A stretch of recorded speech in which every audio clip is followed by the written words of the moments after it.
Good morning, my dears. Today our topic negotiable instruments. Third chapter negotiable instruments. Then third chapter le definition of negotiable instruments, characteristics, types of negotiable instruments, promissory note, bill of exchange, check, classification of negotiable instruments, draft, endorsement, electronic payments. ഇത്രയും കണ്ടൻറ്റാണ് നമുക്ക് ഇതിലുള്ളത് negotiable instruments എന്ന് പറയുന്ന ചാപ്റ്ററിൽ പഠിക്കാനുള്ളത്. അപ്പോൾ നമ്മൾ ഏറ്റവും ഫെമിലിയർ ആയിട്ടുള്ളൊരു ടേമാണ് ഇത് negotiable instruments. Then negotiable instruments are governed by the negotiable instrument act 1881.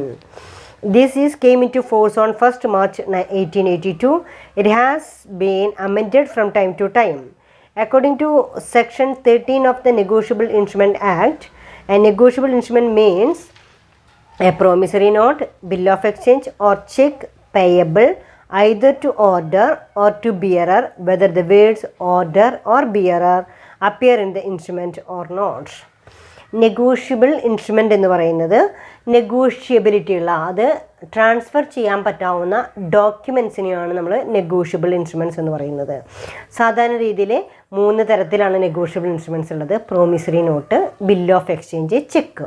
ഇത് 3 നെഗോഷ്യബിൾ ഇൻസ്ട്രുമെൻറ്റ്സ് എന്ന് പറയുന്നത്.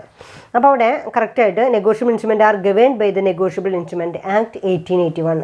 1881 നെഗോഷ്യബിൾ ഇൻസ്ട്രുമെൻ്റ് ആക്ട് നിലവിൽ വന്നിരിക്കുന്നത്. Then this act came into force on March 1882. അത് നടപ്പിലായിട്ട് 1882 മാർച്ച് 1 നെഗോഷ്യബിൾ ഇൻസ്ട്രുമെൻറ്റ്സ് എന്ന് പറയുന്ന ആ ഒരു നിയമം പ്രാബല്യത്തിൽ വന്നിട്ട്. It has been amended from time to time. എല്ലാ സമയങ്ങളിലും സമയാധിഷ്ഠിതമായിട്ട് തന്നെ ചേഞ്ച് വരുത്തുന്നതാണ് ഇതിൽ നെഗോഷ്യബിൾ ഇൻസ്ട്രുമെൻറ്റ്സിൽ. Then according to Section 13 of the Negotiable Instrument Act, negotiable instrument means, അതായത് negotiable instrument act section 13 negotiable ഇൻസ്ട്രുമെൻറ്റിനെ ഇങ്ങനെ ഡിഫൈൻ ചെയ്തിരിക്കുന്നു. ദെൻ എന്താണ് അതിൻ്റെ definition? Negotiable instrument means a promissory note, bill of exchange or cheque payable either to order or bearer, whether the words order or bearer appear in the instrument or note. അതായത് negotiable instrument act പ്രകാരം എന്ത് പറയുന്നു? ഒരു bill of എക്സ്ചേഞ്ചോ promissory നോട്ടോ ചെക്കോ വേറൊരാൾക്ക് transfer ചെയ്യുന്ന ഒരു പ്രോസസ്സ്, അതിനെയാണ് നമ്മൾ എന്താണോ ട്രാൻസ്ഫർ ചെയ്തിരിക്കുന്നത് ആ ഡോക്യുമെൻറ്റിനെയാണ് നമ്മൾ എന്ത് പറയുന്നത്? നെഗോഷ്യബിൾ ഇൻസ്ട്രുമെൻ്റ് എന്ന് പറയുന്നത്. Either it may B order, അതായത് ഏതെങ്കിലും ഒരു ഓർഡർ പ്രകാരമായിരിക്കും അത് കൊടുത്തിരിക്കുക, അല്ലെങ്കിൽ ബിയറർ, കൈവശം വയ്ക്കാനുള്ളൊരു അധികാരം, order or bearer appear in the instruments or not. ഒന്നുകിൽ ആ ഡോക്യുമെൻറ്റിൽ ആരുടെ കയ്യിലാണോ, ചിലപ്പോൾ അങ്ങനെയൊന്നും വ്യക്തമാക്കി പറഞ്ഞിട്ടില്ല എങ്കിലും അത് കൈമാറ്റം ചെയ്യപ്പെടാവുന്ന ഒരു ഡോക്യുമെൻ്റാണ് അവിടെ ഇത് നെഗോഷ്യബിൾ ഇൻസ്ട്രുമെൻറ്റ്. അപ്പോൾ നെഗോഷ്യബിൾ ഇൻസ്ട്രുമെൻ്റ് എന്ന് പറയുമ്പോൾ ഏതൊക്കെയാണ് നെഗോഷ്യബിൾ ഇൻസ്ട്രുമെൻറ്റിൻ്റെ പെർവ്യൂവിൽ വരുന്നത്? ഏതൊക്കെയാണ്? ബിൽ ഓഫ് എക്സ്ചേഞ്ചും പ്രോമിസറി നോട്ടും അതേപോലെ തന്നെ ചെക്കുമാണ് നമ്മൾ സാധാരണ നെഗോഷ്യബിൾ ഇൻസ്ട്രുമെൻറ്റ്സ് എന്ന് പറഞ്ഞിട്ട് പഠിക്കുന്നത്. As per the definition, promissory note, bill of exchange and cheque are negotiable instruments. അപ്പോൾ നമ്മൾ മനസ്സിലാക്കേണ്ടത് നെഗോഷ്യബിൾ ഇൻസ്ട്രുമെൻറ്റ്സ് ഏതൊക്കെയാണ്? Negotiable instruments cheque, bill of exchange, promissory note. Then first one is essential features of a negotiable instruments. അത്തരത്തിലുള്ള ഒരു negotiable instrument ആയിരിക്കാനുള്ള conditions എന്തൊക്കെയാണ്? What are the features or essential characteristics of negotiable instrument? ഒരു negotiable ഇൻസ്ട്രുമെൻറ്റിൻ്റെ പ്രത്യേകതകൾ എന്തൊക്കെയായിരിക്കും എന്നുള്ളതാണ്. അതിൽ ഫസ്റ്റ് വൺ പറയുന്നത് negotiability. Then the property in the negotiable instrument is freely transferable. In case of bearer instrument it can be transferred by mere delivery, and in case order instrument it can be transferred by endorsement and delivery. അവിടെ the property in the negotiable instrument is freely transferable. അതായത് negotiable instrument എന്ന് പറയുന്ന ആ ഒരു property freely transferable ആണ്. നമുക്ക് മറ്റൊരാളിലേക്ക് കൈമാറ്റം ചെയ്യപ്പെടാൻ പറ്റാവുന്ന വൺ ഓഫ് ദി ഡോക്യുമെൻ്റ് ആണ് ഇത് നെഗോഷ്യബിൾ ഇൻസ്ട്രുമെൻ്റ് എന്ന് പറയുന്നത്. അപ്പോൾ നെഗോഷ്യബിലിറ്റി എന്ന് പറഞ്ഞാൽ അതിൻ്റെ മീനിങ് എന്താ? ട്രാൻസ്ഫറബിലിറ്റി, ട്രാൻസ്ഫർ ചെയ്യാനായിട്ട് സാധിക്കും, freely transferable. In the case of bearer instrument it can be transferred by mere delivery, and in the case of order instrument it can be transferred by endorsement and delivery. ഒന്നുകിൽ transfer ചെയ്യാവുന്നത് എങ്ങനെയായിരിക്കാം? It may be bearer instrument ആക്കിയിട്ട്. Bearer instrument ആണെന്ന് വെച്ചാൽ ആർക്കാണെന്ന് വ്യക്തമായിട്ട് എഴുതിയിട്ടൊന്നും ഉണ്ടാവില്ല. Bearer document, ആരുടെ കയ്യിലാണ് ആ ഡോക്യുമെൻ്റ് ഉള്ളത് വെച്ചാൽ ആ ഡോക്യുമെൻ്റിൻ്റെ അധികാരം അയാളിലേക്ക് വന്നു ചേരുന്നതാണ് ബിയറർ ഇൻസ്ട്രുമെൻ്റ് എന്ന് പറയുന്നത്. അതല്ല ഓർഡർ ആണെങ്കിൽ ഇന്നയാൾക്ക് ഇന്ന ദിവസം ഇത് ക്ലിയർ ചെയ്ത് കൊടുക്കണം എന്ന് വ്യക്തമായിട്ട് എഴുതിയിട്ടുണ്ടെങ്കിൽ അത് ആർക്കാണ്, അത് എൻഡോഴ്സ് ചെയ്ത് കൊടുക്കുന്ന ഒരു പ്രോസസ്സാണ്. അപ്പോൾ ആ സെൻറ്റൻസിലെ നെഗോഷ്യബിലിറ്റി എന്ന് പറയുന്നത് the property in the negotiable instrument is freely transferable. Negotiable instrument എന്ന് പറയുന്നത് ഫ്രീ ആയിട്ട് നമുക്ക് ട്രാൻസ്ഫർ ചെയ്യാൻ പറ്റാവുന്നതാണ്. In case of bearer instruments, bearer instrument കേസിൽ it can be transferred by mere delivery. യഥാർത്ഥത്തിൽ സാധാരണ രീതിയിൽ മറ്റൊരാളിലേക്ക് കൈമാറ്റം ചെയ്തു കഴിഞ്ഞ് ചെയ്യാവുന്നതാണ് ബിയറർ ഇൻസ്ട്രുമെൻ്റ് എന്ന് പറയുന്നത്. In the case of order instrument ഒക്കെ ആണെങ്കിൽ it can be transferred by endorsement and delivery. It can be transferred by endorsement and delivery. Then second one is title. ടൈറ്റിലിൽ on transfer of negotiable instrument, the transferee get an absolute and good title. അപ്പോൾ one of the feature is negotiable ഇൻസ്ട്രുമെൻറ്റിൻ്റെ ഒരു feature എന്ന് പറയുന്നത് negotiability. Second feature എന്ന് പറയുന്നത് title. Title എന്ന് പറഞ്ഞാൽ എന്താ? ഉടമസ്ഥാവകാശം, അതിൻ്റെ ടൈറ്റിൽ. അവിടെ on transfer of a negotiable instrument the transferee gets an absolute and good title. അതായത് ഓൺ ട്രാൻസ്ഫർ ഓഫ് നെഗോഷ്യബിൾ ഇൻസ്ട്രുമെൻറ്റിൻ്റെ കേസിൽ നെഗോഷ്യബിൾ ഇൻസ്ട്രുമെൻറ്റ് ഒരാളിൽ നിന്ന് മറ്റൊരാളിലേക്ക് കൈമാറ്റം ചെയ്തു കഴിഞ്ഞാൽ transferee gets an absolute and good title. Transferor ആരാണോ കൈമാറ്റം ചെയ്യുന്നത് അയാളുടെ ട്രാൻസ്ഫറർ എന്നും, ആരിലേക്കാണോ കൈമാറ്റം ചെയ്തിരിക്കുന്നത് അയാളുടെ ട്രാൻസ്ഫറി എന്നും പറയുന്നു. ആ ട്രാൻസ്ഫറിക്ക് അതിൻ്റെ ഉടമസ്ഥാവകാശം വന്നു ചേരുകയാണ് ചെയ്യുന്നത്. അപ്പോൾ on transfer of a negotiable instrument the transferee gets an absolute and good title. ശരിയായിട്ടുള്ളൊരു ടൈറ്റിൽ ആരിലേക്ക് വരികയാണ്? ട്രാൻസ്ഫറിയിലേക്ക് വരികയാണ്. Even if the transferor has no better title on the instrument. അതായത് ട്രാൻസ്ഫറർക്ക് ബെറ്റർ ടൈറ്റിൽ ഇല്ലെങ്കിൽ പോലും ട്രാൻസ്ഫറിയിലേക്ക് ബെറ്റർ ടൈറ്റിൽ വരികയാണ് ചെയ്യുന്നത്. He can still pass on a good title to any transferee who has up the instrument in good faith and without negligence and for valuable consideration. In other words, the holder in due course is not in any way affected by the defective title of the transferor or any party. അതായത് ആരിലാണോ ഇപ്പോൾ title എന്ന് പറയുമ്പോൾ negotiable ഇൻസ്ട്രുമെൻറ്റിൻ്റെ title അതിൻ്റെ ഉടമസ്ഥാവകാശം holder in due കോഴ്സിനുണ്ട് എന്ന് പറയുന്നത്, എന്നാൽ ട്രാൻസ്ഫറിക്ക് ഉണ്ട്. അതായത് ട്രാൻസ്ഫർ ചെയ്യുന്ന ഒരാളെ സംബന്ധിച്ചിടത്തോളം ആ ഒരു നെഗോഷ്യബിൾ ഇൻസ്ട്രുമെൻറ്റിന്മേൽ ശരിയായിട്ടുള്ള ഉടമസ്ഥാവകാശം ഇല്ലെങ്കിൽ പോലും ട്രാൻസ്ഫറി ആ ഡോക്യുമെൻ്റ് വാങ്ങിച്ചിരിക്കുന്നത് കൺസിഡറേഷനോട് കൂടിയാണ്, വാലിഡ് കൺസിഡറേഷനോട് കൂടിയിട്ടാണ്, ഗുഡ് ഫെയ്ത്തോട് കൂടിയിട്ടാണ്, വിത്തൗട്ട് നെഗ്ലിജൻസ്. ഈ പറയുന്ന കാര്യങ്ങളെല്ലാം ഫുൾഫിൽ ചെയ്തുകൊണ്ടാണ് ട്രാൻസ്ഫറി ആ നെഗോഷ്യബിൾ ഇൻസ്ട്രുമെൻറ്റ് വാങ്ങിയിരിക്കുന്നതെങ്കിൽ ആ നെഗോഷ്യബിൾ ഇൻസ്ട്രുമെൻറ്റ്സിൻ്റെ ഗുഡ് ടൈറ്റിൽ ആരിലേക്ക് വന്ന് ചേരുകയാണ് ചെയ്യുന്നത്? ഈ ട്രാൻസ്ഫറിയിലേക്ക് വന്ന് ചേരുന്നു. അതാണ് സെക്കൻഡ് പോയിന്റ് എന്ന് പറയുന്നത്. അപ്പോൾ അവിടെ നമ്മൾ രണ്ട് പേരുകളാണ് പഠിച്ചത്, ഒന്ന് ട്രാൻസ്ഫറർ ആൻഡ് ട്രാൻസ്ഫറി.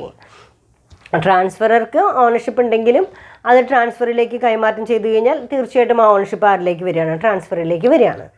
അതല്ല, ഈ ട്രാൻസ്ഫറർക്ക് ഡിഫക്റ്റീവ് ഓണർഷിപ്പാണ്, ശരിയായിട്ടുള്ള ടൈറ്റിൽ ഇല്ലെങ്കിൽ കൂടെ അദ്ദേഹം എന്ത് ചെയ്യാണ്? ആ ഒരു യഥാർത്ഥ ഓണറിൽ നിന്ന് അത് ട്രാൻസ്ഫറിലേക്ക് കൈമാറ്റം ചെയ്യുന്ന ഒരു ട്രാൻസ്ഫറായിട്ട് ആക്ട് ചെയ്യുകയാണെങ്കിൽ കൂടെ ട്രാൻസ്ഫറിയെ സംബന്ധിച്ചിടത്തോളം എന്തിനുള്ള റൈറ്റ് ഉണ്ട്? ദെൻ അത് എന്തിനുള്ള റൈറ്റ് ഉണ്ട്? ഗുഡ് ടൈറ്റിൽ, ആ ചെക്ക് അല്ലെങ്കിൽ ആ ഇൻസ്ട്രുമെൻറ്റ്സ്, നെഗോഷ്യബിൾ ഇൻസ്ട്രുമെൻറ്റിന് ഗുഡ് ടൈറ്റിൽ ഉണ്ട് എന്ന് പറയാനായിട്ട് സാധിക്കുന്നു. ആദ്യം പറഞ്ഞ നെഗോഷ്യബിൾ ഇൻസ്ട്രുമെൻ്റ് ഏതൊക്കെയാണ്? Negotiable instrument promissory note, bill of exchange, cheque. ഇത് മൂന്നുമാണ് നമുക്ക് നെഗോഷ്യബിൾ ഇൻസ്ട്രുമെൻറ്റ്സ് എന്ന് പറയാവുന്നത്. അതിൽ ഫസ്റ്റ് നെഗോഷ്യബിൾ ഇൻസ്ട്രുമെൻറ്റിൻ്റെ ഫീച്ചേഴ്സിൽ first one is negotiability. Negotiability എന്ന് പറയുന്നത് എന്താ? നെഗോഷ്യബിൾ ആണ് എന്ന് പറയുന്നത് എന്തുകൊണ്ടാണ്? Negotiable means freely transferable. നമുക്ക് ഒരാളിൽ നിന്ന് മറ്റൊരാളിലേക്ക് ഈസി ആയിട്ട് ട്രാൻസ്ഫർ ചെയ്യാൻ പറ്റാവുന്ന ഡോക്യുമെൻസിനെയാണ് നെഗോഷ്യബിൾ ഇൻസ്ട്രുമെൻറ്റ്സ് എന്ന് പറയുന്നത്. അപ്പോൾ അതുകൊണ്ട് ചെക്കോ ബിൽ ഓഫ് എക്സ്ചേഞ്ചോ പ്രോമിസറി നോട്ടോ എന്താണ്? നെഗോഷ്യബിൾ ഇൻസ്ട്രുമെൻ്റ് ആണ്. It may be freely transferable. മാത്രമല്ല in the case of bearer instrument it can be transferred by mere delivery. ഇപ്പോൾ ചെക്കൊക്കെ ആണെങ്കിൽ കൂടെ നമ്മൾ എന്ത് ചെയ്താൽ ഇന്ന ആൾക്കാണ് എന്ന് പറയാതെ തന്നെ നമുക്ക് ചെക്ക് സൈൻ ചെയ്ത് മറ്റൊരാൾക്ക് കൊടുത്തു കഴിഞ്ഞാൽ അത് ബിയറർ ചെക്സ് എന്നുള്ള പേരിലാണ് അറിയപ്പെടുക. ആ ബിയറർ ചെക്സിൻ്റെ പ്രത്യേകത എന്താ, ആരുടെ കയ്യിലാണോ ആ ചെക്ക് ഉള്ളത് വെച്ചാൽ ആ ചെക്ക് സബ്മിറ്റ് ചെയ്ത് കഴിഞ്ഞാൽ അയാൾക്ക് ആ പൈസ കിട്ടും. ദെൻ അവിടെ ആ ട്രാൻസ്ഫർ ചെയ്യുന്ന പ്രോസസ്സ് എന്ന് പറയുന്നത് മിയർ ഡെലിവറി, ഒരാളിൽ നിന്ന് മറ്റൊരാളിലേക്ക് ജസ്റ്റ് അത് കൈമാറ്റം ചെയ്യുക മാത്രമേ ചെയ്യുന്നുള്ളൂ. അതല്ല in the case of order instruments, അത് ഇന്ന ആൾക്ക് തന്നെ കൊടുക്കണം, ടു പേ സുമേഷ് അല്ലെങ്കിൽ ശ്രീകാന്ത് എന്നൊക്കെ പറഞ്ഞിട്ടാണ് നമ്മൾ എഴുതി കൊടുക്കുന്നത് വെച്ചാൽ അത് ഓർഡറാണ്. ഇന്ന ആൾക്ക് ഈ ഇത് പേയ്മെൻറ്റ് നടത്തിയിരിക്കണം എന്ന് പറഞ്ഞിട്ടാണ് എഴുതി കൊടുക്കുന്നതെങ്കിൽ ഇറ്റ് മേ ബി അതെന്തായിരിക്കും, അതൊരു ഓർഡറാണ്. അപ്പോൾ ഈ പറയുന്ന നെഗോഷ്യബിൾ ഇൻസ്ട്രുമെൻറ്റ്സ് എല്ലാം തന്നെ ഒന്നുകിൽ നമുക്ക് എന്ത് ചെയ്യാം, ഈസി ആയിട്ട് ട്രാൻസ്ഫർ ചെയ്യാം. അത് ഇറ്റ് മേ ബി ബിയറർ, ഒന്നുകിൽ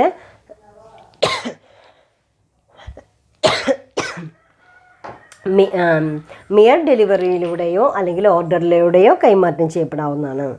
in the case of bearer instrument it can be transferred by mere delivery and in the case of order instrument it can be transferred by endorsement and delivery. അങ്ങനെ നമുക്കത് കൈമാറ്റം ചെയ്യാം. പിന്നെ പറയുന്ന title എന്ന് പറയുന്നിടത്ത് അതിൻ്റെ ഉടമസ്ഥാവകാശം ആർക്കാണ് എന്നുള്ളതാണ്. ആ ഇൻസ്ട്രുമെൻറ്റിൻ്റെ ഉടമസ്ഥാവകാശം, അതാണ് അവിടെ ടൈറ്റിൽ എന്ന് പറയുന്നത്. On transfer of negotiable instrument the transferee get an absolute and good title. ഒരു ചെക്ക്, ഇപ്പം എൻ്റെ പേരിലുള്ളൊരു ചെക്ക് ഞാൻ ശ്രീകാന്ത് എന്ന് പറയുന്ന ഒരാൾക്കാണ് കൊടുക്കുന്നതെങ്കിൽ അവിടെ ഞാൻ ട്രാൻസ്ഫററും അതേസമയം അത് സ്വീകരിച്ചിരിക്കുന്ന ആൾ നമ്മൾ ട്രാൻസ്ഫർ ചെയ്യുമെന്നും പറയുന്നു. അവിടെ A transfer of a negotiable instrument the transferee gets an absolute and good title in the instrument. മുഴുവനായിട്ടും പൂർണ്ണമായിട്ടുള്ള ഒരു ടൈറ്റിൽ ആരിലേക്ക് വന്ന് ചേരുകയാണ് ചെയ്യുന്നത്, ട്രാൻസ്ഫറിലേക്ക് വന്ന് ചേരുന്നു.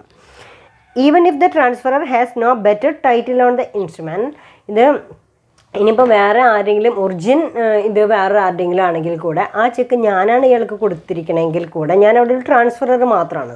പക്ഷേ ഈ ട്രാൻസ്ഫറർക്ക് ആദ്യമേ യാതൊരു ഓണർഷിപ്പ് ഇല്ലെങ്കിൽ പോലും, അതായത് ഡിഫക്റ്റീവ് ഓണർഷിപ്പ് ഇല്ലെങ്കിൽ പോലും അത് വാങ്ങിച്ചിരിക്കുന്ന ട്രാൻസ്ഫറിയെ സംബന്ധിച്ചിടത്തോളം, അതായത് ശ്രീകാന്ത് എന്ന് പറയുന്ന ഒരാളെ സംബന്ധിച്ചിടത്തോളം അയാൾക്ക് ഗുഡ് ടൈറ്റിൽ അതുമേ വന്നു ചേരുന്നുണ്ട്. അതാണ് നമ്മളവിടെ പറയുന്നതാണ്. Even if the transferor has no better title on the instrument, he can still pass on good title to any transferee who accept the instrument in good faith and without negligence and for valuable consideration.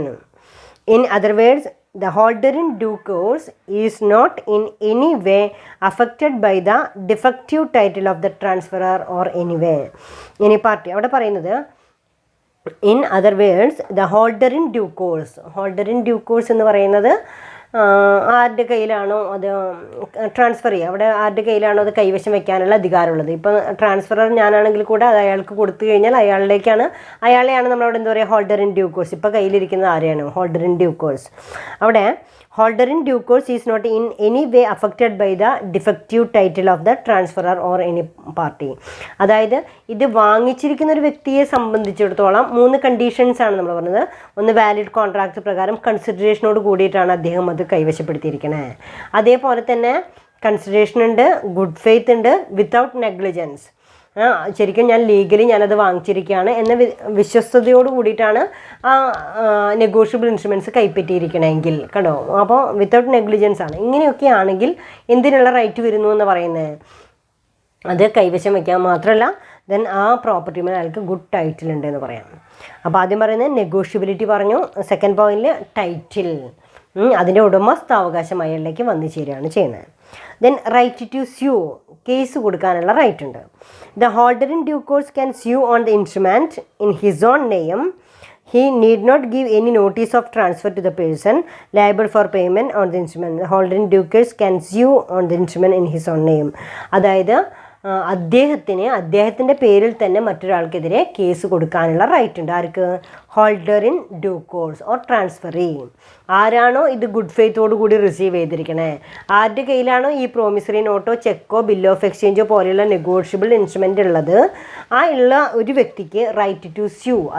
അതായത് അതിൻ്റെ കാലാവധി എത്തിയിട്ടും അതിൻ്റെ പൈസ കിട്ടാത്ത പക്ഷം, check dishonour ആവുന്ന പക്ഷം, ഇതൊക്കെ കേസ് ഫയൽ ചെയ്യാനുള്ള റൈറ്റ് ആരിലേക്ക് വന്നു ചേരുകയാണ് ചെയ്യുന്നത്? Holder in due course. അവിടെ the holder in due course can sue on the instrument in his own name. He need not give any notice of transfer to the person liable for payment on the instrument. അതായത് ഒരു defective പേയ്മെൻറ്റുള്ള transfer, defective ഓണർഷിപ്പോട് കൂടിയിട്ടുള്ള defective ടൈറ്റിലുള്ള ഒരു ട്രാൻസ്ഫറാണ് transfer ചെയ്തെങ്കിൽ കൂടെ ശരിക്കും ഇതിൻ്റെ ഓണർ ആരാണോ അവരിലേക്ക് കേസ് ഫയൽ ചെയ്യാനുള്ള ഒരു അധികാരം കൂടെ ആർക്കുണ്ട്? Transferee or holder in due course. അപ്പോൾ what are the important features of negotiable instrument? First one is negotiability, that is freely transferable. Second point title, അതിൻ്റെ ഉടമസ്ഥാവകാശം. Third point right to sue. Right to sue എന്ന് പറയുമ്പോൾ transferee or holder in due course then അദ്ദേഹത്തിന് അതിൻ്റെ ഡിഫക്റ്റീവായിട്ടുള്ള എന്തെങ്കിലും കേസുകൾ ഉണ്ടെങ്കിൽ അതിനെതിരെ കേസ് ഫയൽ ചെയ്യാനുള്ള അധികാരമുണ്ട്. Then fourth one is presumptions. ചില അസംഷൻസ് ഉണ്ട്, അല്ലെങ്കിൽ ഇങ്ങനെയൊക്കെയാണ് എന്ന് പറയുന്നതാണ്. Certain presumptions apply to all negotiable instruments unless contrary is provided. The important assumptions are, ചില അസംഷൻസ് ഉണ്ട് നെഗോഷ്യബിൾ ഇൻസ്ട്രുമെൻ്റ് കേസിൽ. ആ ഇമ്പോർട്ടൻറ്റ് അസംഷൻസ് ഏതൊക്കെയാണെന്ന് നോക്കാം. Consideration. Every negotiable instrument is presumed to have been made, drawn, accepted, endorsed, negotiated or transferred for consideration. This would help a holder of negotiable instrument to get a decree from a court without any difficulty. അതായത് help a holder of negotiable instrument to get a degree from a court without any difficulty. അതായത് എപ്പോഴും ഇത്തരത്തിലൊരു transaction നടക്കുമ്പോൾ അവിടെ എന്തുണ്ടായിരിക്കണം? Consideration ഉണ്ടായിരിക്കണം. Every negotiable instrument is presume to have been made, drawn, accepted, endorsed or negotiated or transferred for consideration. ഇതെല്ലാം ഒരു valuable ആയിട്ടുള്ള, അതായത് കൺസിഡറേഷൻ എന്ന് പറഞ്ഞാൽ എന്താ? ഒരു മൂല്യം. നമ്മളിപ്പോൾ ഒരു 1,00,000 രൂപയുടെ സാധനം വാങ്ങിയിട്ടുണ്ട് എങ്കിൽ അവിടെ 1,00,000 റുപ്പീസ് എന്ന് പറയുന്നത് നമുക്ക് അയാൾക്ക് കൊടുക്കാനുള്ള ബാധ്യതയുണ്ട്. അവിടെയാണ് നമ്മളെന്ത് പറയുന്നത്? വിത്ത് കൺസിഡറേഷൻ അല്ലേ? നമ്മൾ മതിയായിട്ടുള്ള പണം കൊടുത്തുകൊണ്ടാണ് അത് വാങ്ങിക്കുന്നത് എന്ന് പറയുമ്പോൾ അവിടെ കൺസിഡറേഷൻ ഉണ്ട്. അപ്പോൾ അവിടെ പ്രിസംഷൻസ് എന്ന് പറയുമ്പോൾ ഇത്തരത്തിൽ ബിൽ ഓഫ് എക്സ്ചേഞ്ചോ പ്രോമിസറി നോട്ടോ ചെക്കോ ഒക്കെ ആണെങ്കിലും അവിടെ ഒരു കൺസിഡറേഷനോട് കൂടിയിട്ട് ഒരു എമൗണ്ടിൻ്റെ ഫിഗറോട് കൂടിയിട്ടാണ് നമ്മളത് ട്രാൻസ്ഫർ ചെയ്യുന്നത്. Second one is date. Every negotiable instrument bearing a date is presumed to have been drawn on such a date. എല്ലാ നെഗോഷ്യബിൾ ഇൻസ്ട്രുമെൻറ്റ്സിനും അവിടെ എന്തുണ്ട്? ഒരു കാലാവധിയുണ്ട്. എന്നാണോ ബില്ല് ഡ്രോൺ ചെയ്യണമെന്ന് വെച്ചാൽ, ഇപ്പോൾ ജാനുവരി 1 എന്ന് പറയുമ്പോൾ അന്നാണ് ആ ബില്ല് എഴുതിയിരിക്കണേ, അന്നാണ് ആ ചെക്ക് എഴുതിയിരിക്കണേ, അന്നാണ് ആ പ്രോമിസറി നോട്ട് പ്രിപ്പയർ ചെയ്തിരിക്കണേ എന്നൊക്കെ പറയുമ്പോൾ അവിടെ എന്തുണ്ട്? ഒരു പ്രോമിസറി നോട്ടിനോ ചെക്കോ ബില്ലോ പോലെയുള്ള ഡോക്യുമെൻറ്റ് നെഗോഷ്യബിൾ ഇൻസ്ട്രുമെൻറ്റിന് ഒരു പ്രിസംഷൻ എന്ന് പറയുന്നത് കൺസിഡറേഷൻ ഉണ്ടായിരിക്കണം. സെക്കൻഡ് പ്രിസംഷൻ എന്ന് പറയുന്നത് ദെൻ ഡേറ്റ് ഉണ്ടായിരിക്കണം. Every negotiable instrument bearing a cheque is presumed to have been drawn on such date. അത് നിങ്ങൾ പഠിച്ചിട്ടുണ്ട്. ഒരു ബില്ലിൻ്റെയൊക്കെ കാലാവധി എന്ന് പറയുന്നത് 3 months ആണ്. ഗ്രേസ് പീരീഡ് എന്ന് പറയുന്നത് ഒരു 3 ദിവസം കൂടെ അനുവദിക്കും. ചെക്കുകൾക്ക് നമ്മൾ 3 മാസത്തെ കാലാവധിയാണ് അനുവദിക്കുക കേട്ടോ. അപ്പോൾ ഇങ്ങനെ അവിടെ ഡേറ്റിന് വളരെയധികം പ്രാധാന്യമുണ്ട്. അപ്പോൾ എല്ലാ നെഗോഷ്യബിൾ ഇൻസ്ട്രുമെൻറ്റ്സിനും ഡേറ്റ് എന്ന് പറയുന്നത് വളരെ ഇമ്പോർട്ടൻ്റ് ആണ്. അപ്പോൾ കൺസിഡറേഷൻ ഉണ്ട്, അതേപോലെ തന്നെ ഡേറ്റിന് ഇമ്പോർട്ടൻസ് ഉണ്ട്. Then next one is time of acceptance. When a bill of exchange has been accepted, it is presumed that it was accepted within a reasonable time of its date and before its maturity. അവിടെ പറയുന്നത് when a bill of exchange has been accepted, എപ്പോഴാണോ നമ്മളൊരു bill of exchange accept ചെയ്യുന്നത്, it is presumed that it was accepted with a reasonable time for it date and before it's maturity. Time of acceptance എന്ന് പറയുന്നത് ഇപ്പം നമ്മൾ 3 മാസം ജനുവരി 1 എഴുതിയിട്ടുള്ളൊരു ബില്ലാണ്. ആ ബില്ല് നമ്മൾ ആക്സെപ്റ്റ് ചെയ്യുന്ന സമയത്തും ആ ബില്ലിന് വാലിഡിറ്റി ഉണ്ടായിരിക്കണം. അപ്പോൾ ജാനുവരി, ഫെബ്രുവരി, മാർച്ച് 31 കൂടി നമുക്ക് എന്ത് ചെയ്യാണ്? 3 മാസം അത് കംപ്ലീറ്റ് ചെയ്യാണ്. ആ 3 മാസം കഴിയുന്നതിന് മുൻപ് തന്നെ ആയിരിക്കണം നമ്മൾ എന്ത് ചെയ്യേണ്ടത്? ആ ചെക്ക് വാങ്ങിച്ചിരിക്കേണ്ടത്, അല്ലെങ്കിൽ ആ ബില്ല് വാങ്ങിച്ചിരിക്കേണ്ടത്. ആ ഡേറ്റ് കഴിഞ്ഞിട്ടാണ് നമ്മൾ ആക്സെപ്റ്റ് ചെയ്യണമെന്ന് വെച്ചാൽ ദർ ഇസ് നോ വാലിഡിറ്റി. കണ്ടോ? പിന്നെ അതിന് വാലിഡ് അല്ല. അപ്പോൾ ടൈം ഓഫ് ആക്സെപ്റ്റൻസ് എന്ന് പറയുന്നത് ഇതൊക്കെ ഒരു പ്രിസംഷനാണ്. ഇതൊക്കെ അറിഞ്ഞിരിക്കണം. എന്ത് വേണം? ഡേറ്റിന് പ്രാധാന്യമുണ്ട്, കൺസിഡറേഷൻ ഉണ്ട്, അത് എഴുതുന്ന ഡേറ്റും ആക്സെപ്റ്റ് ചെയ്യുന്ന ഡേറ്റും പ്രാധാന്യമുണ്ട്. ഇപ്പോൾ തേർഡ് പോയിന്റിൽ നമ്മൾ പറഞ്ഞിരിക്കുന്നത് ടൈം ഓഫ് ആക്സെപ്റ്റൻസ് ആണ്. അപ്പോൾ ഞാൻ പറഞ്ഞ പോലെ ജനുവരി 1 എഴുതിയിരിക്കുന്ന ഒരു ബില്ലാണെങ്കിലും അതിൻ്റെ കാലാവധി 3 മാസം കഴിയുമ്പോൾ കഴിയും. അതായത് മാർച്ച് 31 കൂടി അതിൻ്റെ പീരീഡ് കഴിയുകയാണ്. അപ്പോൾ നമ്മളത് ആക്സെപ്റ്റ് ചെയ്യുന്ന സമയത്തും അത് വാലിഡ് ഡോക്യുമെൻ്റ് ആണോ എന്ന് വെരിഫൈ ചെയ്തിരിക്കണം. അതാണ് അവിടെ പറയുന്നത്. When a bill of exchange has been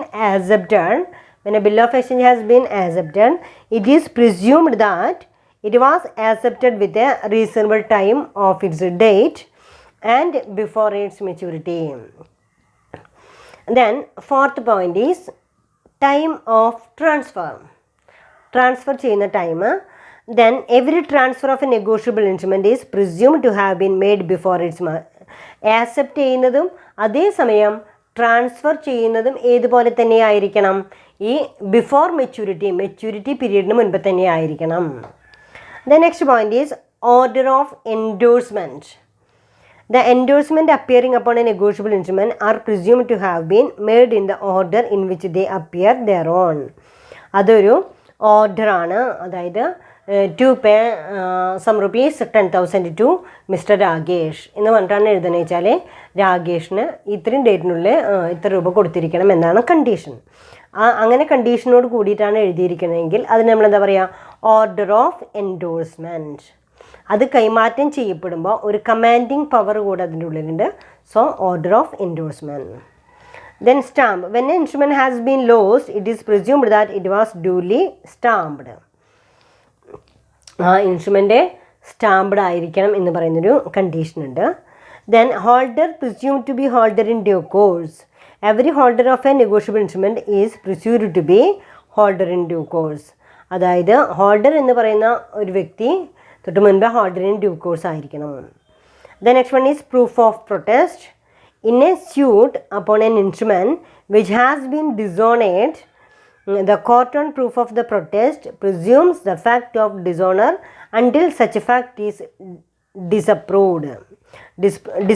അവിടെ എന്താ പറയുന്നത്, a suit upon the instrument which has been dishonored, the court on proof of the protest presumes the fact of the dishonor until such a fact is disproved. ശരിക്കും ശരിയായിട്ടുള്ള രീതിയിൽ തന്നെ നമുക്കതിന് proof ഉണ്ടായിരിക്കണം. അതായത് ഏതെങ്കിലും കേസിൽ ചെക്കോ ബില്ലോ ഡിസോണർ ആവുന്ന പക്ഷം അതിന് മതിയായിട്ടുള്ള രേഖകളോട് കൂടി മാത്രമേ നമുക്ക് എന്ത് ചെയ്യാൻ പറ്റുള്ളൂ, അത് ക്ലിയർ ചെയ്യാനായിട്ട് സാധിക്കുള്ളൂ. അപ്പോൾ മതിയായിട്ടുള്ള രേഖകൾ ഉണ്ടായിരിക്കണം. അപ്പോൾ ഇത്രയാണ് നമുക്ക് what is meant by negotiable instruments and what are the features of negotiable instruments.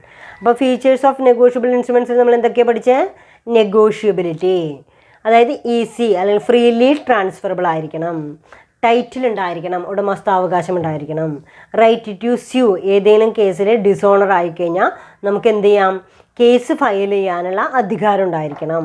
പിന്നെ ചില പ്രിസംഷൻസ് ഉണ്ട്, date, consideration, time of acceptance, time of transfer, order, stamp, proof of protest എന്നൊക്കെ പറയുന്ന ചില പ്രിസംഷൻസോടുകൂടി മാത്രമേ നെഗോഷ്യബിൾ ഇൻസ്ട്രുമെൻറ്റ്സ് കൈകാര്യം ചെയ്യാനായിട്ട് പാടുള്ളൂ.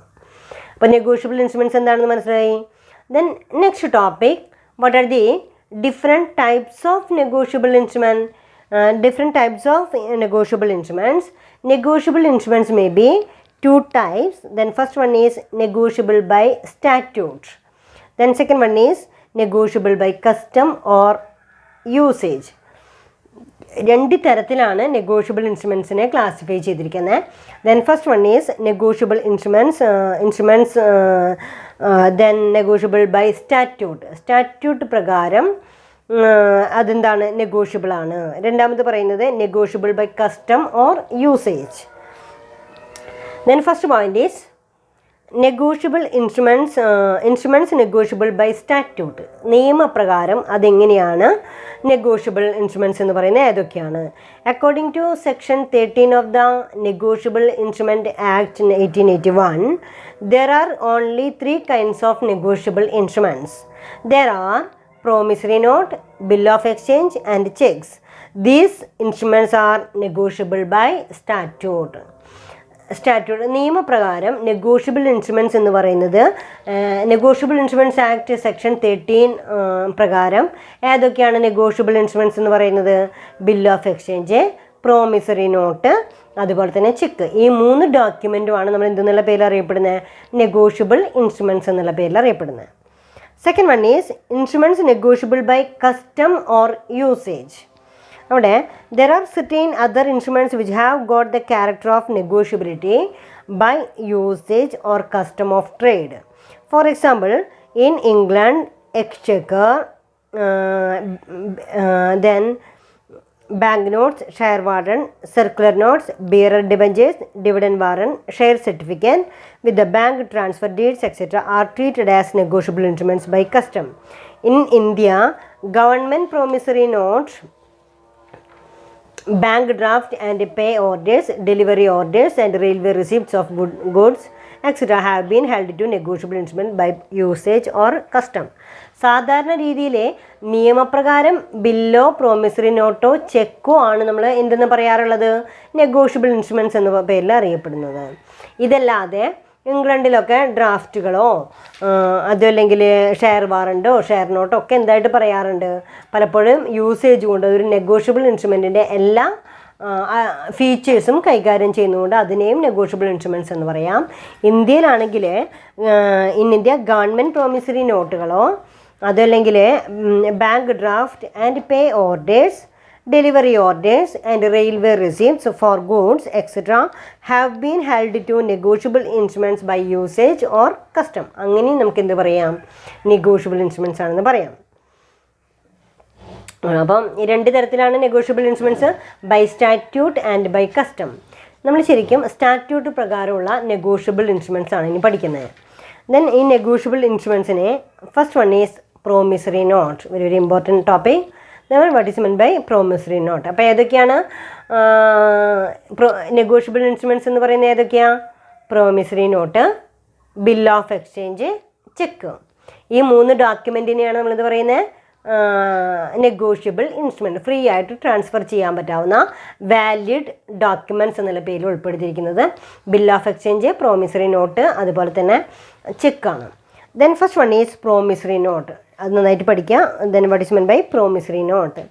Promissory note is an instrument in writing, not being a bank note or a currency note, in writing containing an unconditional undertaking signed by the maker to pay a certain sum of money only to or to order of a certain person or to the bearer of the instrument. The person who makes the promissory note and promises to pay is called the maker, and the person to whom the payment is to be made is called the payee. നമുക്കൊന്നുകൂടെ ആ definition വായിക്കാം, എന്നിട്ട് അതിൻ്റെ features പറയാം. A promissory note is an instrument in writing containing an unconditional undertaking. ഈ promissory note എന്ന് പറയുമ്പോൾ ഞാനിതാ വാഗ്ദാനം ചെയ്യുന്നു എന്ന് പറയുമ്പോൾ, so it is an unconditional undertaking. Promissory note എന്ന് പറയുന്നത് ഒരു വാല്യുബിൾ ആയിട്ടുള്ള ഇൻസ്ട്രുമെൻ്റ് ആണ്, വാല്യുബിൾ ആയിട്ടുള്ള നെഗോഷ്യബിൾ ഇൻസ്ട്രുമെൻ്റ് ആണ്. അവിടെ പ്രോമിസറി നോട്ട് എന്ന് പറയുമ്പോൾ ആ വാക്കിൽ തന്നെ അതിൻ്റെ അർത്ഥമുണ്ട്. പ്രോമിസറി നോട്ട്, ഞാൻ 1,00,000 രൂപ ഇന്ന ആൾക്ക് ഇന്ന ഡേറ്റിന് കൊടുത്തുകൊള്ളാം എന്ന് ഞാൻ സമ്മതിക്കുന്നു. കണ്ടോ? ദെൻ അവിടെ പറയുന്നത് അൺകണ്ടീഷണൽ അണ്ടർടേക്കിംഗ് ആണ്. അവിടെ ആക്സെപ്റ്റൻസിൻ്റെ ആവശ്യമില്ല. ഇപ്പം ഞാൻ പറഞ്ഞ നേരത്തെ ഒരു എക്സാമ്പിൾ, ഞാൻ രാകേഷിന് 10,000 രൂപ കൊടുക്കാനുണ്ട്, അല്ലെങ്കിൽ ഞാൻ പറയുകയാണ് ഈ പ്രോമിസറി നോട്ടിൻ്റെ പ്രത്യേകത എന്താണ്, ഈ പ്രോമിസ് ഞാൻ ഇയാൾക്ക് ഇന്ന ഡേറ്റിന് ഇത്ര രൂപ കൊടുക്കാനുണ്ട് എന്ന് ഞാൻ സമ്മതിക്കുന്നു എന്ന് പറയുന്ന ഒരു വാഗ്ദത്ത പത്രമാണ് പ്രോമിസറി നോട്ട് എന്ന് പറയുന്നത്. അതല്ല ബിൽ ഓഫ് എക്സ്ചേഞ്ച് എന്ന് പറയുമ്പോൾ എഴുതുന്നതാരാണ്, ഇയാളെ എനിക്ക് 1,00,000 രൂപ തരാനുണ്ട്, അതിൻ്റെ ഡേറ്റിന് തന്നിരിക്കണം എന്ന് പറയുമ്പോൾ അത് ഓർഡറായി, അത് കമാൻഡായി. അങ്ങനെ ഒരു ഓർഡർ ആണെന്നുണ്ടെങ്കിൽ അവിടെ തീർച്ചയായിട്ടും അവിടെ എന്ത് വേണം, ആക്സെപ്റ്റൻസ് വേണം. എനിക്ക് ബി എന്ന് പറയുന്ന ഒരാൾ 1,00,000 രൂപ തരാനുണ്ട് എന്ന് ഞാൻ എഴുതി കഴിഞ്ഞു കഴിഞ്ഞാൽ ആ ബില്ല് അയാൾ ശരിയായിട്ട് ആക്സെപ്റ്റ് ചെയ്ത് സൈൻ ചെയ്യുമ്പോഴാണ് അത് എന്തായിട്ട് മാറുള്ളൂ, വാലിഡ് ഡോക്യുമെൻ്റ് ആയിട്ട് മാറുള്ളൂ. പക്ഷേ പ്രോമിസറി നോട്ട് ഞാൻ കൊടുക്കാനുണ്ട്, ഞാൻ കൊടുത്തുകൊള്ളാം എന്നാണ് പറയുന്നത്. ഇതാണ് അത് രണ്ടും തമ്മിലുള്ള വ്യത്യാസം. അപ്പോൾ അവിടെ നമ്മൾ പഠിക്കുമ്പോൾ നമ്മൾ പഠിക്കേണ്ടത് ഇങ്ങനെയാണ്. A promissory note is an instrument in writing. Promissory note എന്ന് പറയുന്നത് ഒരു എഴുതപ്പെട്ട ഡോക്യുമെൻ്റ് ആണ്. കണ്ടെയ്നിങ് ആൻ അൺകണ്ടീഷണൽ അണ്ടർടേക്കിംഗ്, പ്രത്യേകിച്ച് ഫോഴ്സ്ഫുള്ളി ഒന്നല്ല, സ്വമേധയാ നമ്മൾ എന്ത് ചെയ്യുന്നു, അൺകണ്ടീഷണൽ അണ്ടർടേക്കിംഗ്, നമ്മൾ ഏറ്റെടുക്കുകയാണ്, ഞാൻ ഇത്ര രൂപ കൊടുക്കാനുണ്ട് എന്ന് ഞാൻ സമ്മതിക്കുന്നു എന്ന് പറയുന്ന ഒരു വാഗ്ദത്ത പത്രമാണ് ഇത് പ്രോമിസറി നോട്ട്. അപ്പോൾ ആ വ്യത്യാസം നിങ്ങൾക്ക് അവിടെ മനസ്സിലാവണം. Promissory note is an instrument in writing containing an unconditional undertaking. അവിടെ അൺകണ്ടീഷണൽ അണ്ടർടേക്കിംഗ്, അതാണ് ശ്രദ്ധിക്കേണ്ട point. Unconditional undertaking signed by the maker. ഞാൻ ഇയാൾക്ക് ഇത്ര രൂപ കൊടുക്കാനുണ്ട് എന്ന് ഞാൻ സമ്മതിക്കുന്നു. സൈൻഡ് ബൈ ദ മേക്കർ, അതായത് ആരാ, ഞാൻ തന്നെ എഴുതുന്നു, ഞാൻ തന്നെയാണത് സൈൻ ചെയ്യുന്നത്. To pay a certain sum of money only to ഇന്ന ആൾക്ക്, അല്ലെങ്കിൽ ഈ order then signed by the maker, or to pay a certain sum of money only to or to order of ഇന്ന ആൾക്ക്. ഇപ്പോൾ രാകേഷ് എന്ന് പറയുന്ന ഒരാൾക്ക് ഞാൻ ഇത്ര രൂപ കൊടുക്കാനുണ്ട്, അല്ലെങ്കിൽ അയാൾ പറയുന്ന മറ്റൊരാൾക്ക്. അവിടെ order to certain person to the bearer of the instrument. അതല്ല ഇതാര്, ഇനിയിപ്പോൾ ഞാൻ രാകേഷിന് കൊടുക്കാനുണ്ട് എന്നാണ് ഞാൻ പറയുന്നത്, പക്ഷേ രാകേഷ് അത് കൈമാറ്റം ചെയ്യപ്പെടാം. അപ്പോൾ ആരാണോ ആ ഡോക്യുമെൻറ്റ് ഒന്നുകിൽ രാകേഷിനോ അല്ലെങ്കിൽ രാകേഷ് പറയുന്ന ആൾക്കോ, അതുമല്ലെങ്കിൽ ആ ഡോക്യുമെൻ്റ് ആരുടെ കയ്യിലാണോ അയാൾക്ക് ഞാൻ കൊടുക്കാനുണ്ട് എന്ന് പറയുന്നതാണ് അതിൻ്റെ അർത്ഥം. കണ്ടോ? അപ്പോൾ ആ സ്റ്റേറ്റ്മെൻറ്റ് പഠിക്കുമ്പോൾ അതേ രീതിയിൽ അതിൻ്റെ അർത്ഥം മനസ്സിലാക്കിയിട്ട് വേണം നമ്മൾ പഠിക്കാനായിട്ട്. അപ്പോൾ എന്താ, a promissory notice and instrument in writing containing an unconditional undertaking signed by the maker to pay a certain sum of money only to or to order or a certain person or to the bearer of the instrument. Section 4. The person who make the promissory note and promisee to pay is called the maker. The person who makes the promissory note, അവിടെ the person who promises, കണ്ടോ, the person who make the promissory note and promises to pay is called the maker. ആരാണോ പൈസ കൊടുക്കാനുണ്ട് എന്ന് വാഗ്ദാനം ചെയ്യുന്ന വ്യക്തി ആരാണോ, ദെൻ ആരാണ് പ്രോമിസ് പറയുന്നൊരു വ്യക്തി, അയാളെയാണ് നമ്മളിവിടെ എന്ത് പറയുന്നത്, അതിൻ്റെ മേക്കർ എന്ന് പറയുന്നത്. And the person to whom the payment is to be made is called the payee. ആർക്കാണോ പൈസ കൊടുക്കാനുണ്ട് എന്ന് പറഞ്ഞിരിക്കുന്നത് അയാളെയാണ് പേയി എന്ന് പറയുന്നത്. അപ്പോൾ ഈ പ്രോമിസറി നോട്ടിൽ ഒരാൾ, ഇപ്പം ഞാൻ ഒരാൾക്ക് കൊടുക്കാനുണ്ട് എന്ന് പറയുമ്പോൾ ഞാനാണ് എഴുതുന്നത്, ഞാനാണ് അതിൻ്റെ മേക്കർ. രാകേഷ് എന്ന് പറയുന്നൊരു വ്യക്തിക്കാണ് എന്നുണ്ടെങ്കിൽ രാകേഷ് ആയിരിക്കും അവിടെ ആര്, അതിൻ്റെ പ്രോമിസ് ആക്സെപ്റ്റ് ചെയ്യുന്ന വ്യക്തി. അവിടെ അയാളെ പേയി എന്നും ഇയാളെ എന്തെന്ന് പറയുന്നു, ദെൻ മേക്കർ എന്നും പറയുന്നു. അപ്പോൾ പ്രോമിസറി നോട്ട് മനസ്സിലായല്ലോ. Promissory note is an instrument in writing containing an unconditional undertaking. Unconditional order അല്ല, unconditional undertaking signed by the maker to pay a certain sum of money only to or to order of a certain person or to the bearer of the instrument. The person who makes the promissory note and promises to pay is called the maker, and the person to whom the payment is to be made is called payee. ഇനി നിങ്ങൾക്ക് തന്നിരിക്കുന്ന ആ specimen, promissory നോട്ടിൻ്റെ specimen ഒന്ന് നോക്കാം. അതിലെഴുതിയിട്ടുണ്ട് 3 months after date I promises to pay Mr. Srijit or order the sum of 5,000 rupees for value received. അവിടെ പറയുന്നുണ്ട് 3 months after date I promises to pay Mr. Srijit. ഞാൻ ശ്രീജിത്തിന് 3 മാസത്തിനുള്ളിൽ പൈസ കൊടുത്തുകൊള്ളാം എന്ന് പറയുന്നുണ്ട്. കണ്ടോ, ശ്രീജിത്തിൻ്റെ അഡ്രസ്സ് ഒന്നുകിൽ ശ്രീജിത്തിനോ അല്ലെങ്കിൽ ശ്രീജിത്ത് പറയുന്ന ആൾക്കോ അല്ലെങ്കിൽ അത് ആക്സെപ്റ്റ് ചെയ്യുന്ന ആൾക്കോ അത് കൊടുക്കുന്നുണ്ട് എന്ന് പറയുന്ന ഒരു വാഗ്ദത്ത പത്രമുണ്ട്. അതിനെയാണ് നമ്മൾ എന്ത് പറയുന്നത്, വാഗ്ദത്ത പത്രമുണ്ട്, അതിനെയാണ് നമ്മൾ എന്ത് പറയുന്നത്, അതിനെയാണ് നമ്മൾ പ്രോമിസറി നോട്ട് എന്ന് പറയുന്നത്. കണ്ടോ, അതാണ് promissory note. Then essential elements. What are the features of promissory note? Promissory നോട്ടിൻ്റെ പ്രത്യേകതകൾ എന്താണെന്ന് നോക്കാം. For an instrument to become a promissory note it must have the following features or following elements. എന്തൊക്കെയാണ് promissory നോട്ടിൻ്റെ elements? In writing. Promissory note എല്ലായ്പ്പോഴും എഴുതപ്പെട്ടിട്ടുള്ളതായിരിക്കണം. In writing. The instrument should be in writing. Mere verbal engagement to pay is not enough. Writing includes print and typewriting and may also be ink or pencil. അതായത് എപ്പോഴും promissory note എന്ന് പറയുന്നത് വാക്കാൽ പറയുന്ന കരാറായിരിക്കരുത്.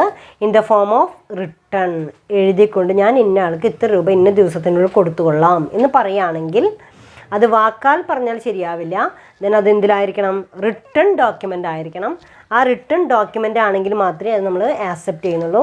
So promissory note എന്ന് പറയുന്നത് promissory note in writing, എഴുതപ്പെട്ടിട്ടുള്ളതായിരിക്കണം. രണ്ടാമത് പറയുന്നത് പ്രോമിസ് ടു പേ, കൊടുക്കാനായിട്ട് സമ്മതം പറയുകയാണ് ചെയ്യുക. Promise to pay. The instrument must contain an express promises to pay. A mere acknowledgement of indebtedness or implied undertaking by the use of the word debt or pronote is not sufficient. അവിടെ promises to pay, അത് കൊടുക്കാനുള്ള promise ഉണ്ടായിരിക്കണം. അവിടെ പറയുന്നത് promises to pay. The instrument must contain an express promise to pay. ശരിക്കും സ്വമേധയാ നമ്മൾ നമ്മുടെ പ്രോമിസ് എക്സ്പ്രസ് ചെയ്യുകയാണ് ചെയ്യുക, promises to pay. And a mere acknowledgement of indebtedness or implied undertaking by the use of word debt or pronote is not sufficient. അതല്ലാതെ അത് കടോ അല്ലെങ്കിൽ മറ്റെന്തെങ്കിലും പറയുന്നതോ ഇതല്ല എന്നുള്ളത് പറയാം. അവിടെ പ്രോമിസ് ഉണ്ടായിരിക്കണം, എക്സ്പ്രസ് പ്രോമിസാണ് നമുക്ക് ഉണ്ടായിരിക്കേണ്ടത്. Then next point is definite and unconditional. അവിടെ a promise to pay must be definite and unconditional. If it is uncertain or conditional the instrument is invalid.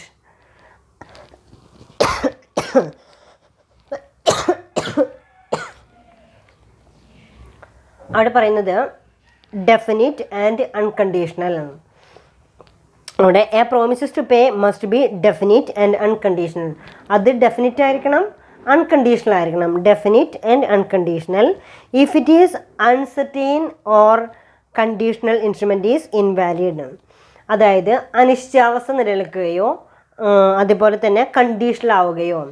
Conditional എന്ന് പറയുമ്പോൾ നിങ്ങൾ PG പാസ്സായി കഴിഞ്ഞാൽ നിങ്ങൾക്ക് നൽകാമെന്ന് പറയുകയാണെങ്കിൽ അവിടെ ഒരു കണ്ടീഷൻ ഉണ്ട്. സോ ഇവിടെ നമ്മൾ കൊടുക്കാം എന്ന് പറയുന്ന പൈസയ്ക്ക് യാതൊരു കാരണവശാലും ഒരു കണ്ടീഷനും ഫുൾഫിൽ ചെയ്യാനായിട്ട് പാടില്ല. പ്രോമിസ് എന്ന് പറയുന്നിടത്ത് essential elements of promissory നോട്ടാണ്.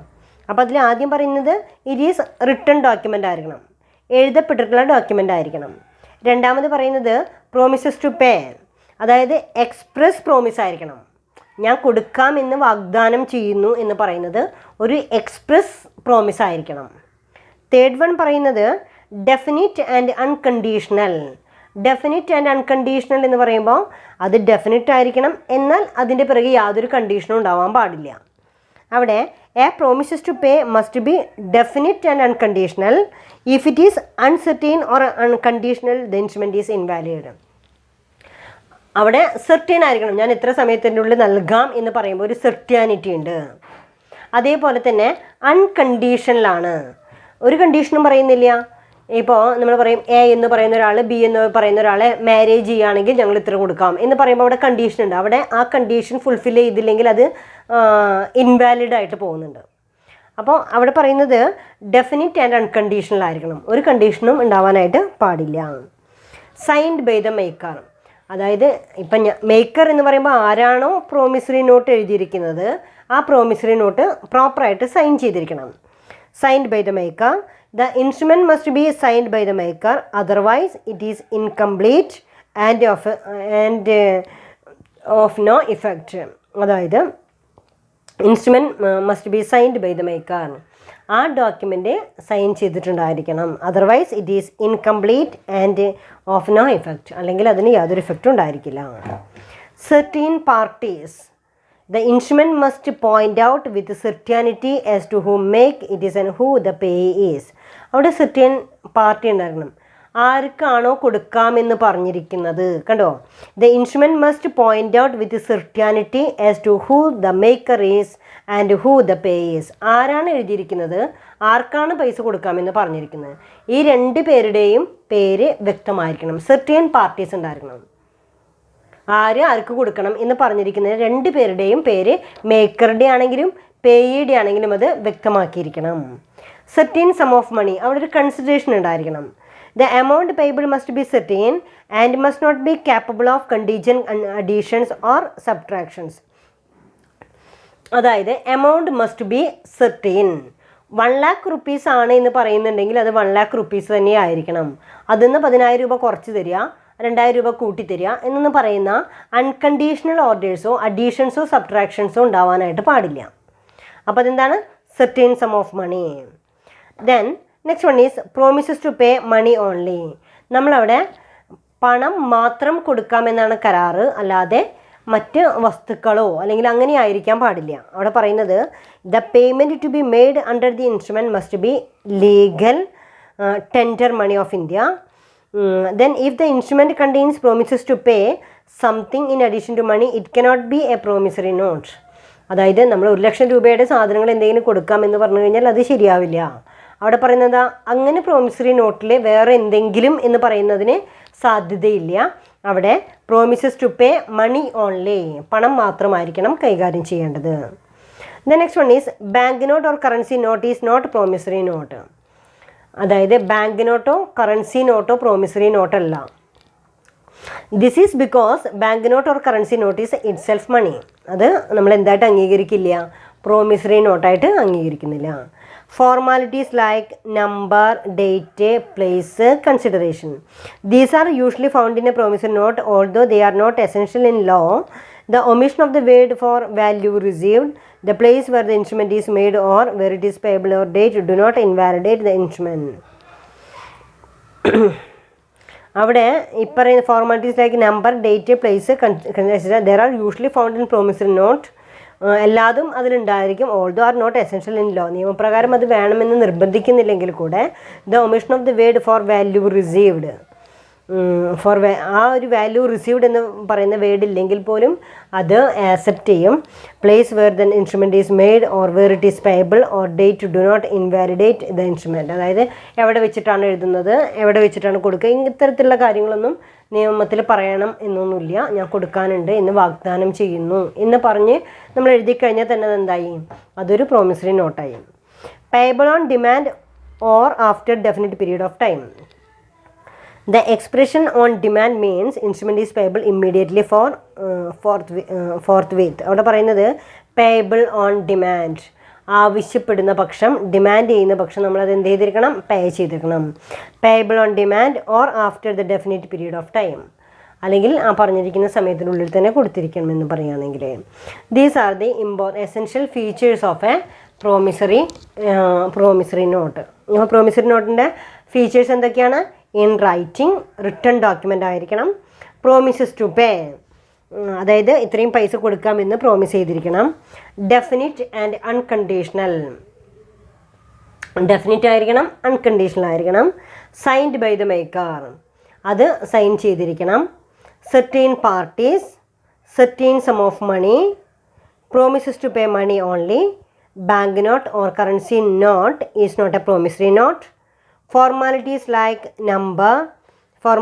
number, date, place, consideration, etc. Payable on demand or after a definite period of time. ഒന്നുകിൽ ആവശ്യപ്പെടുന്ന സമയത്തോ അല്ലെങ്കിൽ പറഞ്ഞിരിക്കുന്ന സമയത്തോ നമ്മൾ എന്ത് ചെയ്തിരിക്കണം? അത് ഫുൾഫിൽ ചെയ്തിരിക്കണം. അപ്പോൾ നമുക്കിന്ന് കൺക്ലൂഡ് ചെയ്യാം. നമ്മളിന്ന് എടുത്തിരിക്കുന്ന ടോപ്പിക്കുകൾ എന്താണെന്ന് നോക്കാം. ഏതൊക്കെയാണ് നമ്മളിന്ന് എടുത്തിരിക്കുന്ന ടോപ്പിക്? നെഗോഷ്യബിൾ ഇൻസ്ട്രുമെൻറ്റ്സ് എന്ന് പറയുന്ന ചാപ്റ്ററാണ്. നെഗോഷ്യബിൾ ഇൻസ്ട്രുമെൻറ്റ്സിലെ ഏതൊക്കെയാണ് negotiable instruments? Bill, promissory note, check. ഇതൊക്കെയാണ് നമ്മൾ സാധാരണ പ്രോമിസറി നോട്ട് എന്ന് പറയുന്നത്. ബില്ല്, ചെക്ക്, അതുപോലെ തന്നെ പ്രോമിസറി നോട്ട്. നെഗോഷ്യബിൾ ഇൻസ്ട്രുമെൻറ്റ്സ് എന്ന് പറഞ്ഞാൽ എന്താ? Negotiable instrument means promissory note, bill of exchange, check. Payable either to order or bearer, whether the word order or bearer appear on the instrument or not. ആർക്കാണ് കൊടുക്കുന്നതെന്ന് വ്യക്തമാക്കി പറഞ്ഞിരിക്കാം. അല്ലാത്ത പക്ഷം അതെന്ത് ചെയ്യാണ്? Valid document ആണ്. ഇനി essential features of negotiable instruments: negotiability, title, right to sue. അതേപോലെ തന്നെ ചില പ്രിസംഷൻസ് ഉണ്ടായിരിക്കണം. Consideration, date, time of acceptance, time of transfer, order of endorsement, stamp, holder presume to be holder in due course, proof of protest. ഇത്രയും കാര്യങ്ങളുണ്ടായിരിക്കണം. അതേസമയം types of negotiable instrument ഏതൊക്കെയാണ്? Then types of negotiable ഇൻസ്ട്രുമെൻറ്റിൽ negotiable instruments negotiable by statute, നിയമപ്രകാരം തന്നെ ആയിരിക്കണം അതെന്ത് ചെയ്യേണ്ടത്? Instruments negotiable by statute. Instruments negotiable by custom or usage. Then next one of the important negotiable instrument ഏതൊക്കെയാണ്? Promissory note, cheque, bill of exchange ആണ്. അപ്പോൾ ആദ്യം നമ്മൾ പഠിക്കുന്നത് ഏതാണ്? Promissory note. Promissory note is an instrument in writing containing an unconditional undertaking signed by the maker to pay a certain sum of money only or to the order of or certain person or to the bearer of the instrument. The person who make the promissory note and promises to pay is called the maker, and the person to whom the payment is to be made, it is called the payee. അതാണ് promissory note എന്ന് പറയുന്നത്. Promissory നോട്ടിലെ essential elements എന്തൊക്കെയാണ്? Writing, promises to pay, definite and unconditional, signed by the maker, certain parties, certain sum of money, promises to pay money only, banknote or currency notes, formalities like number, date, place, consideration, and payable on demand or after a definite period of time. These are the important features of promissory note. അപ്പോൾ ഇതുവരെ നമ്മൾ promissory നോട്ടാണ് പഠിച്ചിരിക്കുന്നത്. Next ക്ലാസ്സിൽ നമുക്ക് എന്ത് പഠിക്കാം? Bill of എക്സ്ചേഞ്ചുകളെ കുറിച്ചും അതുപോലെ തന്നെ ചെക്കുകളെ കുറിച്ചൊക്കെ പഠിക്കാം. അല്ല, അപ്പോൾ ഇമ്പോർട്ടൻറ്റ് ടോപ്പിക്കാണ് ഇത്, നെഗോഷ്യബിൾ ഇൻസ്ട്രുമെൻറ്റ്സ് എന്ന് പറയുന്നത്. അപ്പോൾ അത് വളരെ വ്യക്തമായിട്ട് വായിച്ചു നോക്കുക. സംശയങ്ങളുണ്ടെങ്കിൽ നമുക്കത് ക്ലിയർ ചെയ്യാം. വ്യക്തമായി തന്നെ വായിച്ച് പഠിച്ച് ആൻസറൊക്കെ പറയാം. എല്ലാ വീഡിയോസും കറക്റ്റായിട്ട് കാണുക, നോട്ടൊക്കെ തയ്യാറാക്കാം കേട്ടോ. Okay, thank you all.